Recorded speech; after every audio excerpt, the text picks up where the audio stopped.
من الشیطان الرجیم بسم اللہ الرحمن الرحیم وَإِذَا قِيلَ لَهُمْ آمِنُوا كَمَا آمَنَ النَّاسُ قَالُوا أَنُؤْمِنُ كَمَا آمَنَ السُّفَهَاءُ يَا أَيُّهَا الَّذِينَ آمَنُوا ادْخُلُوا فِي السِّلْمِ كَافَّةً آمنت بالله صدق الله مولانا العظيم وصدق رسوله النبي الأمين الكريم ونحن على ذلك لمن الشاهدين والشاكرين والحمد لله رب العالمين.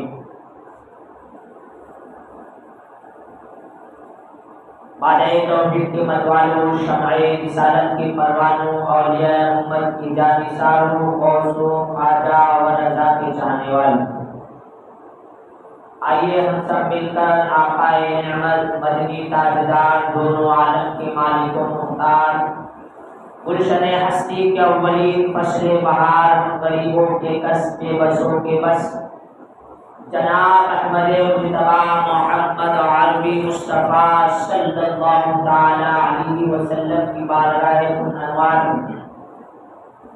جھوم جھوم کر درود و سلام کا ڈالیا نچھاور پیش کرے، بڑے بابا سے بلند اللہم صلی وسلم بارک علی سیدنا محمد طب القلوب و دواعیها وعافیت الابدان و شفائها ونور الابصار وضیائها وآلہ وصحبہ دائما ابدا. اللہ تبارک و تعالی کی بارگاہ میں دعا ہے مولا مجھے حق کہنے اور آپ کو حق سن کر ہم سب کو اس پہ عمل کرنے کی توفیق عطا فرمائے.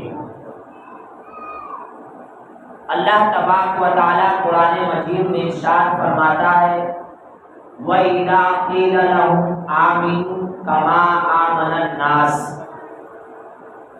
کہ تم ایمان لاؤ اور کیسا ایمان لاؤ. رب ایمان لانے کے لیے کہا گیا، ایمان کا حکم دیا رب نے، کہا تم ایمان لاؤ تو کیسا لاؤ؟ تو آگے رب فرمایا آمن الناس، جیسا کہ لوگوں نے ایمان لایا. اور آگے رب فرمایا یا ایھا الذین آمنوا ادخلوا فی السلم کافہ،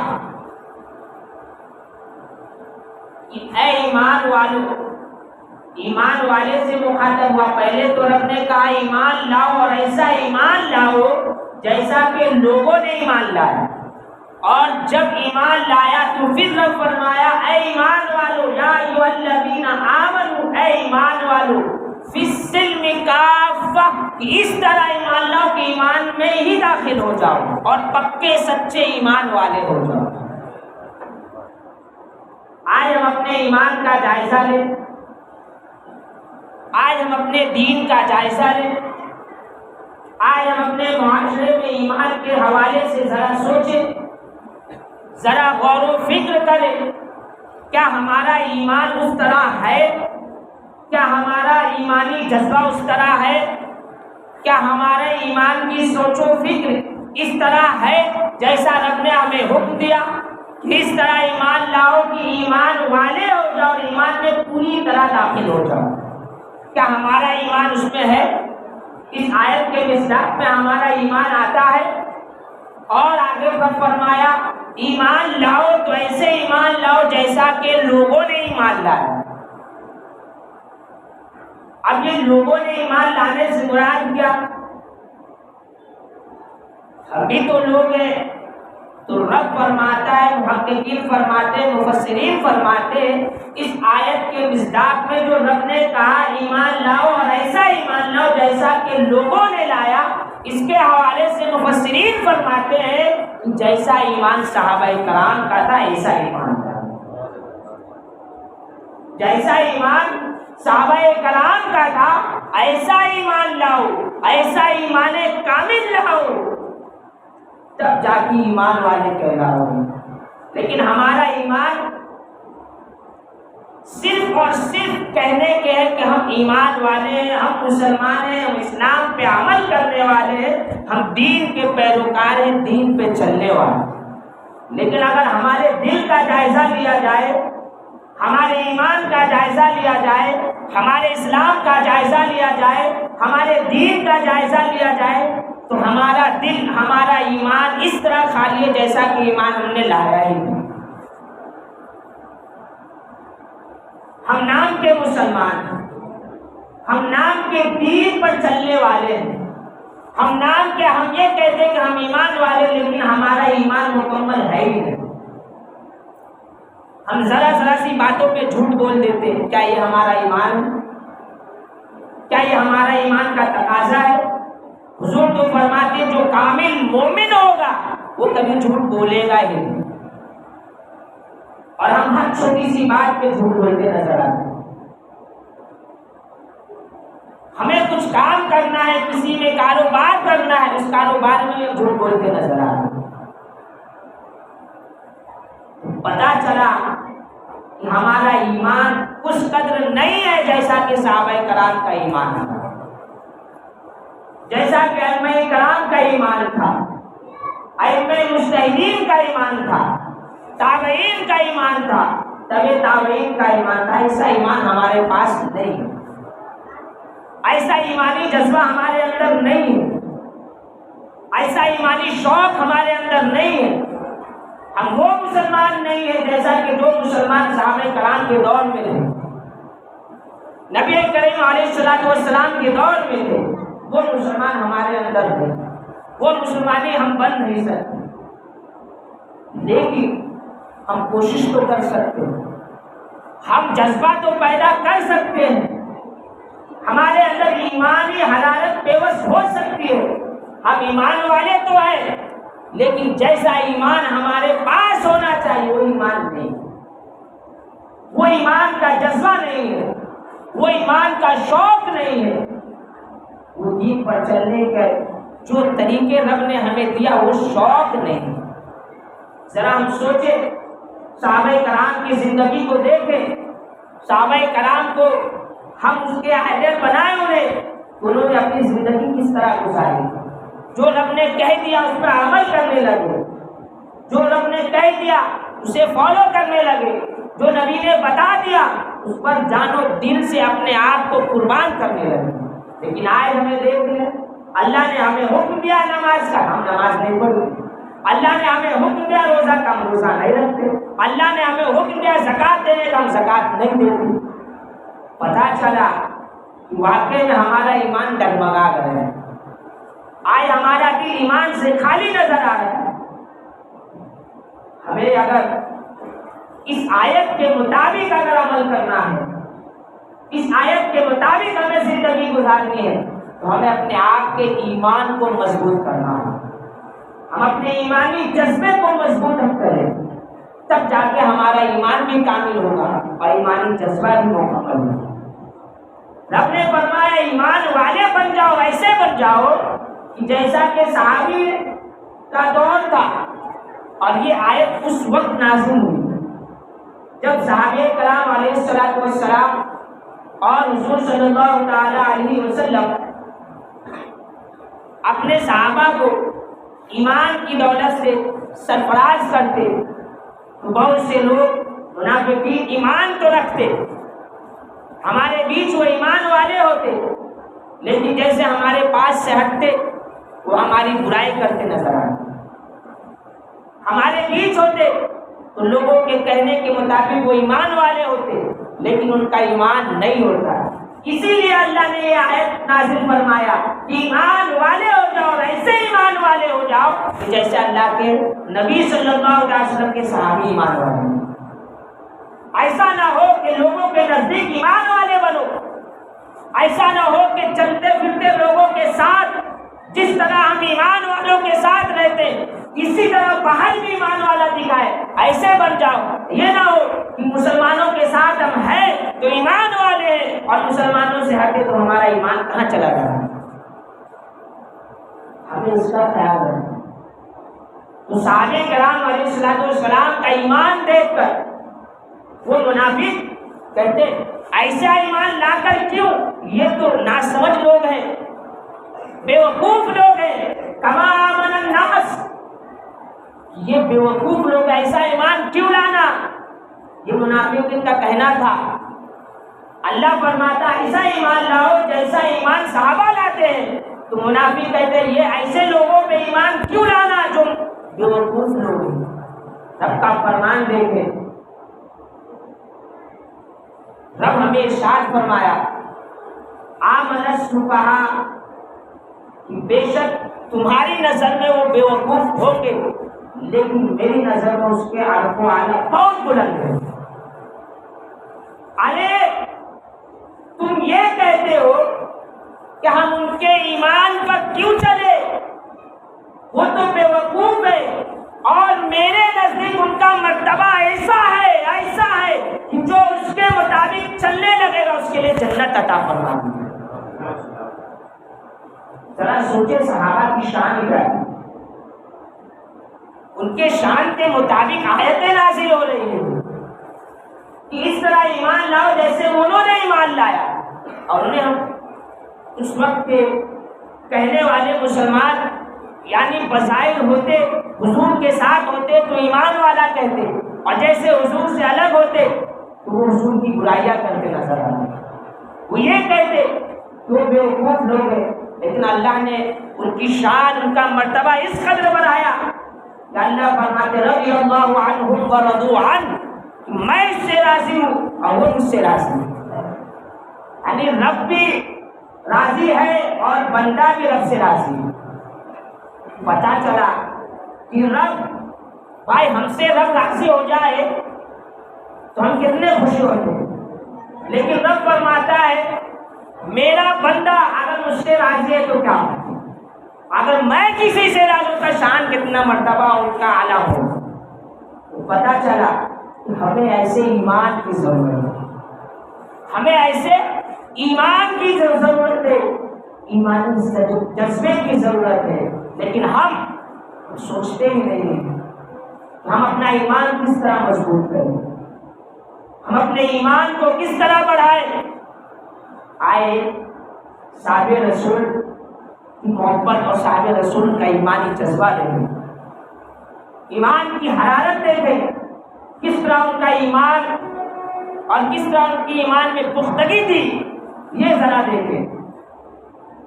حضور صلی اللہ تعالی علیہ وسلم نے ہاتھ میں پچ لگوایا، جس کی وجہ سے کچھ خون نکل رہا ہے۔ خون نکلا تو آپ نے صحابہ رسول کو بلایا اور کہا کہ اس خون کو کسی ایسی جگہ لے جاؤ اور وہاں ڈال دو جہاں کسی کی نظر بھی نہ پڑے اور کسی کے قدم بھی نہ پڑے۔ صحابہ رسول پاک صلی اللہ علیہ وسلم نے کہا ایسی جگہ رکھ دو، ایسی جگہ گاڑ دو کہ کوئی دیکھے بھی نہیں اور کسی کے پاؤں بھی وہاں جگہ پہ نہ پڑے۔ وہ صحابہ رسول لے کے چلے، راستے میں گئے، آپ نے سوچا کہ اگر میں کہیں بھی رکھ دوں، یہ زمین بہت وسیع ہے، آج اگر وہاں سنسان ہے، بیابان ہے، لیکن آنے والی نسلیں اس میں چلے گی، اس پہ پھرے گی۔ آپ نے سوچا، آپ کے اندر یہ خیال آیا اور ایمانی جذبہ جاگا۔ ذرا ہم سوچیں ایمان کا جذبہ کتنا مضبوط تھا ان کا۔ انہوں نے سوچا کہ اگر میں کہیں گاڑ دیتا ہوں تو کوئی نہ دیکھے لیکن قدم تو کسی کا پڑے گا۔ آپ نے اس خون کو پی لیا، آپ نے اس خون کو پی لیا۔ ذرا سوچیں، اللہ تبارک و تعالی قرآن مجید میں ارشاد فرماتا حرمت علیکم المیتۃ والدم، کہ مردار کھانا اور خون پینا یہ حرام ہے۔ کیا ہے یہ؟ حرام ہے، مردہ کھانا اور خون پینا یہ حرام ہے۔ اور صحابی رسول نے حضور کے اس خون کو پی لیا۔ جب وہ واپس آئے، حضور کی بارگاہ میں آئے، حضور نے فرمایا کیا آپ نے اس خون کو گاڑ دیا؟ تو صحابی رسول کہتے یا رسول اللہ میرے دل کو یہ گوارا نہیں کیا، میرا ایمان اور ایمان کی جذبات جو تھے عروج پہ آیا اور میں نے اس خون کو پی لیا۔ حضور کا فرمان سنو، دیکھو حضور نے یہ نہیں کہا، رب نے فرمایا حرمت علیکم المیتۃ والدم، کہ خون پینا حرام ہے۔ حضور کا فرمان سنو، سنو، حضور نے کہا اے صحابی رسول اب زندگی بھر تمہارے پیٹ میں درد نہیں ہوگا۔ کیا حضور سے بڑھ کے کوئی تھا؟ لیکن رب کا فرمان تھا، رب کے فرمان کے مطابق خون پینا حرام ہے، لیکن میرے نبی کی شان تو دیکھو، میری نبی کی عظمت تو دیکھو۔ جیسے اس صحابی رسول نے یہ کہا، آپ نے یہ نہیں فرمایا صحابی رسول تم نے یہ حرام کام کیوں کیا، بلکہ یہ فرمایا تمہارے پیٹ میں کبھی زندگی بھر درد نہیں ہوگا۔ ذرا ان سے ہم پوچھیں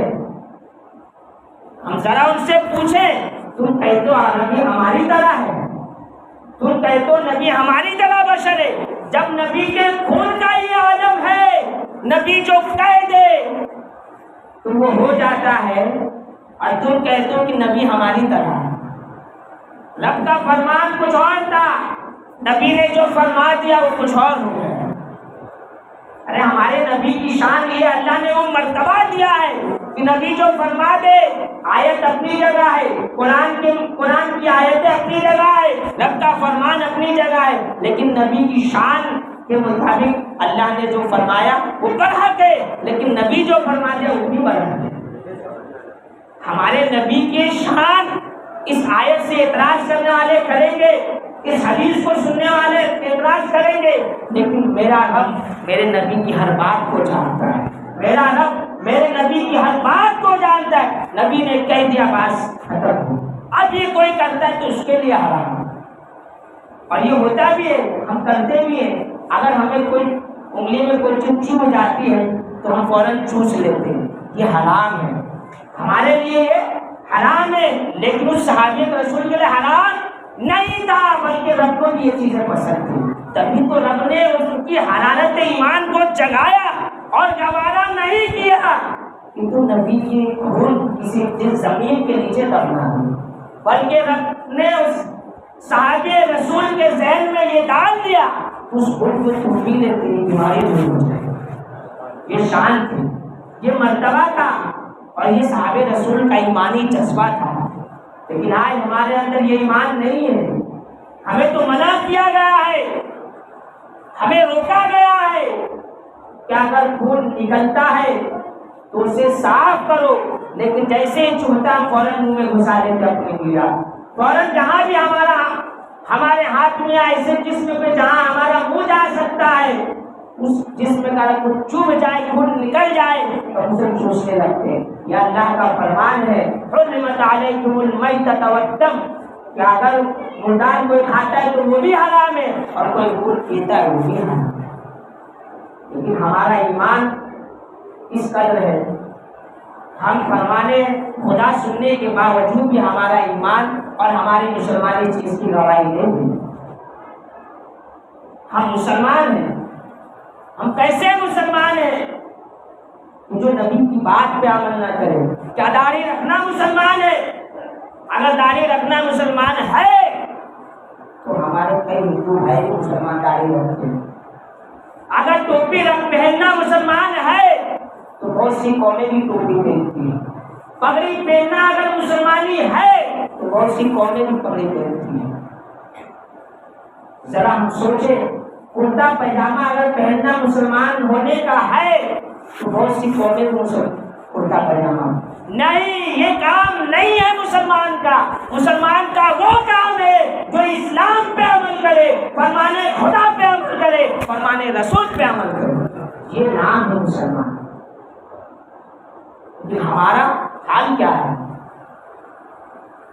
ہم مسلمان اس پر ہیں، ہم رسول کے فرمان کو ٹال دیں ہم مسلمان ہیں، ہم خدا کے فرمان کو ٹال دیں کیا ہم مسلمان ہیں؟ مسلمانی یہ نہیں ہے، ایمانی جذبہ یہ نہیں ہے کہ خدا کو فرمان کو ٹال دے۔ مسلمان اخلاق کا نام ہے، مسلمان کی رت کا نام ہے۔ ارے ذرا سوچو مسلمان ہے کسے؟ ہمیں تو یہی نہیں معلوم کہ مسلمان ہوتا کیا ہے۔ مسلمان کو معلوم ہی نہیں کہ مسلمان کیا ہے، مسلمان کس چیز کو کہتے ہیں۔ مصیبتیں اٹھا کر صبر کر لے، صبر کا نام مسلمان ہے، کردار کا نام مسلمان ہے۔ اخلاق کا نام مسلمان ہے. ارے غریبوں کی مدد کرنے والی ذات کا نام مسلمان ہے. تکلیف دینے والی ذات کو دعائیں دے کر اسے بچا لے اس ذات کا نام مسلمان ہے. مسلمان کس ذات کا نام ہے؟ اپنے تو اپنے دشمنوں کے بیٹے کی نماز جنازہ پڑھانے کے نام کی مسلمان ہے. اس ذات کی نام مسلمان ہے جس نے اپنے تو اپنے غیروں کے بچوں کی بھلائی کے سو اس ذات کا نام مسلمان ہے. کیا آپ نے نہیں دیکھا وہ ماحول، وہ سال جب اپنے کو چھوڑتے نظر آ رہے تھے، جب ان کی بچے ان کے لاشوں کو چھوڑ رہے تھے، اس وقت ان کے لاشوں کو چتا دینے والی ذات کا نام مسلمان ہے. اس ذات کا نام مسلمان ہے جس نے اپنے تو اپنے ہے غیروں کو مدد کر کے دکھائی کہ اس ذات کا نام مسلمان ہے. مسلمان کہتے کسے ہیں؟ اس ذات کا نام مسلمان ہے جس کے جسم پر اوجھڑی پھینک دے اور پھر بھی جا کر حال پوچھے، ایسی ذات کا نام مسلمان ہے. ذرا سوچے اور آگے بڑھے. جس نے اپنی محبت کا دعویٰ کر کے تاج محل دے دے، اس ذات کا نام مسلمان ہے.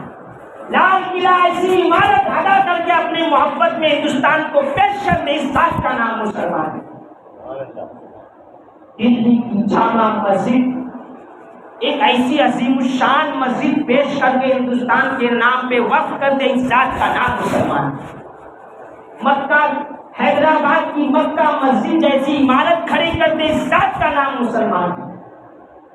ذرا سوچیں تو صحیح، ہماری حیثیت کیا ہے، ہماری شان کیا ہے، ہمارا مرتبہ کیا ہے. ہم نے اپنے مرتبے کو خود گٹایا ہے، جس کی وجہ سے آج ہم روتے جا رہے ہیں. ہمارا ایمانی جذبہ کمزور ہوا ہے، جس کی وجہ سے آج ہمیں پریشان کر دیا جا رہا ہے. ارے ہماری شان تو دیکھو، جو عظمت جو مرتبہ ہم پر ہے کسی اور کو نہیں ہے. جو شان اللہ نے ہمیں دیا ہے کسی اور کو نہیں دیا ہے. اس ذات کا نام مسلمان ہے، اس ذات کا نام ایمان والا ہے.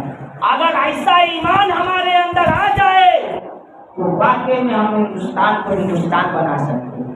ہندوستان کو اپنا خون دے کر ہم نے ہندوستان بنا، اس ذات کا نام مسلمان. کیا آپ نہیں پڑھتے؟ تاریخ پڑھیں.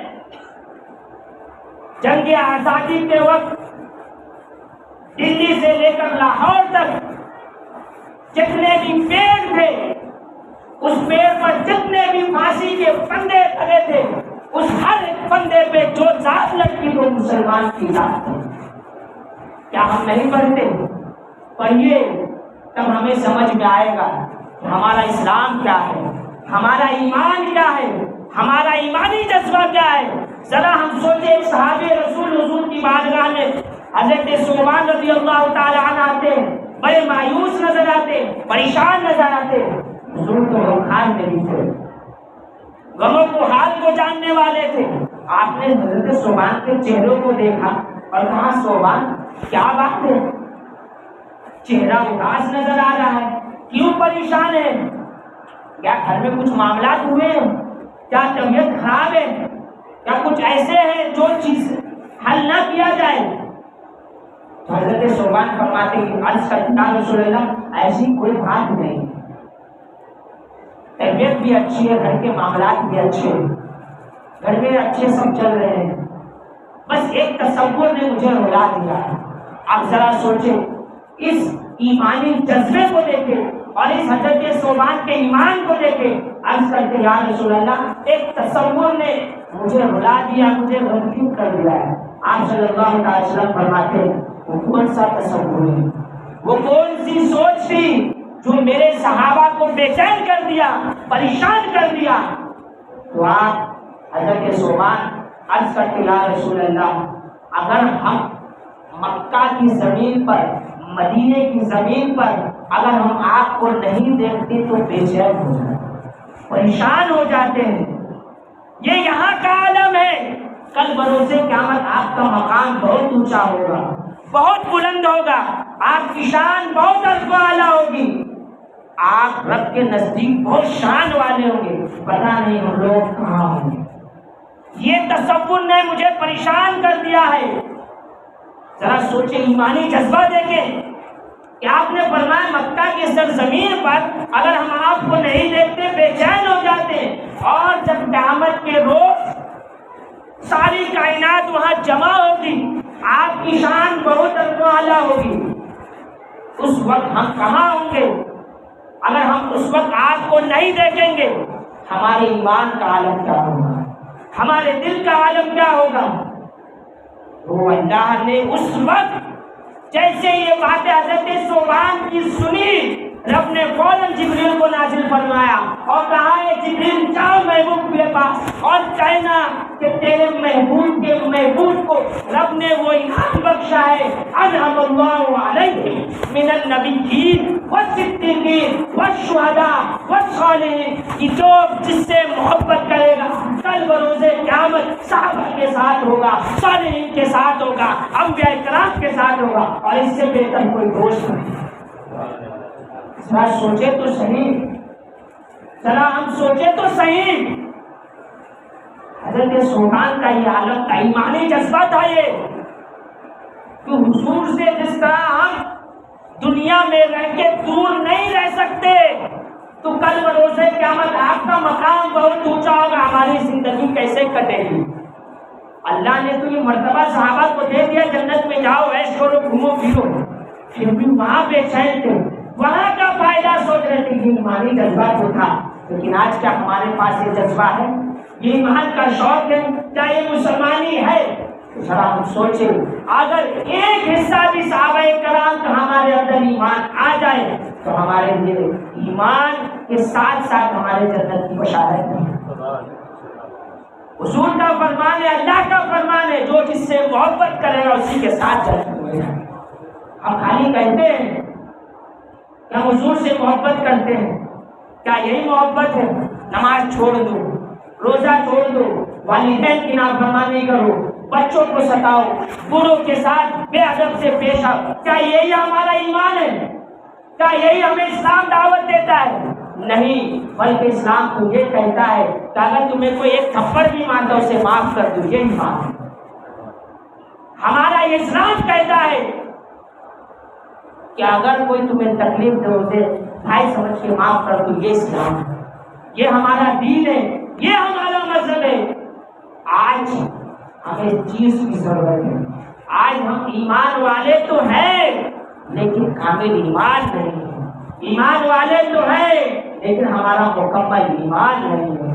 جب ہمارا ایمان مکمل ہوگا ہمیں کامیابی سے کوئی نہیں روک سکتا، ہمیں بلندی سے کوئی نہیں روک سکتا، اس لیے کہ ہمیں اگر کوئی بلندی پہنچا سکتا ہے تو ایمان والا ہی پہنچا سکتا ہے، اور ایمانی جذبہ ہی ہمیں بلندی تک پہنچا سکتا ہے۔ اگر ہم ایمان سے خارج ہوئے بظاہر ہم ترقی یافتہ دکھ سکتے ہیں، لیکن اپنے آپ کو اس چیز کا سمجھنا ہوگا کہ اگر ایمان نہیں ہے تو ہم ایمان والے نہیں ہیں، ہم حضور سے دور نظر آ رہے ہیں۔ ہمیں اپنے آپ کو بدلنا ہوگا، اپنے آپ کو بدل کر حضور کے فرمان پہ عمل کرنا ہوگا، حضور کے کردار کو بتانا ہوگا۔ ہم جب تک سامنے والے کو اپنا کردار نہیں بتائیں گے، اپنے اخلاق کو ظاہر نہیں کریں گے، اپنے کردار کو ظاہر نہیں کریں گے، ہمارا کوئی مسلمان نہیں ہو سکتا۔ ہم سوچتے ہیں یہ کیا ہے، ہمیں اپنے آپ کو بدلنا، ہم اپنے ایمانی جذبات کو جو ہمارے اندر ایمان چھپا ہے اسے باہر نکالے، تب جا کے ہمیں ایمان کے ساتھ ساتھ جب ہمارے کردار کو لوگ دیکھیں گے تو ایمان کا کلمہ پڑھتے نظر آئے۔ آج ہم کہتے ہیں مسلمان اتنے ہونے کے باوجود کچھ فائدہ نہیں، فائدہ تب ہوگا جب اپنا کردار دکھائیں گے۔ ہم نے اپنے کردار کو چھوڑا ہے، فرمان رسول کو چھوڑا ہے، جس کی وجہ سے ہم پر تکلیف ہے، ہم پر مصیبتیں ہیں۔ ہمیں سب سے پہلے اپنے ایمان کا جائزہ لینا ہوگا۔ حاسبوا انفسکم قبل ان تحاسبوا، اپنے آپ کا حساب لو، بے شک میرا رب حساب لینے والا ہے، تو اس سے پہلے تم حساب لو۔ وزنوا اعمالکم قبل ان توزنوا، اپنے آپ کے اعمال کے وزن کرو، بے شک میرا رب وزن کرنے والا ہے۔ اس سے پہلے تم حساب بھی لے لو، اپنے اعمال کا وزن بھی کر لو، کیا واقعی ہمارا ایمان مکمل ہے، کیا واقعی ہم دین پر چل رہے ہیں؟ اگر نہیں چل رہے تو اپنے آپ کو سدھارو، اپنے دین کو مضبوط کرو، اپنے ایمانی جذبے کو مضبوط کرو، اپنے اسلام کو مضبوط کرو۔ بے شک یہ چاریں چیزیں ہمارے اندر آئے گی تو ہمارا ایمان بھی مکمل ہوگا، ہماری نمازیں بھی قبول ہوگی، ہمارا روزہ بھی قبول ہوگا، ہمارا حج بھی قبول ہوگا۔ اللہ کی بارگاہ میں دعا ہے تمہارا ہم سب کو اپنے ایمان کی سلامتی کی حفاظت کرنے کی توفیق عطا فرمائے، اور اللہ ہم سب کو ایمان کے ساتھ رہنے کی، اسلام پہ عمل کرنے کی، دین پر چلنے کی توفیق عطا فرمائے، اور ہم سب کو ہمارے اوپر جو مصیبتیں اللہ تمام مصیبتوں کی حفاظت کو دور فرمائے۔ آمین بجاہ نبی کریم، وآخر دعوانا ان الحمد للہ رب العالمین۔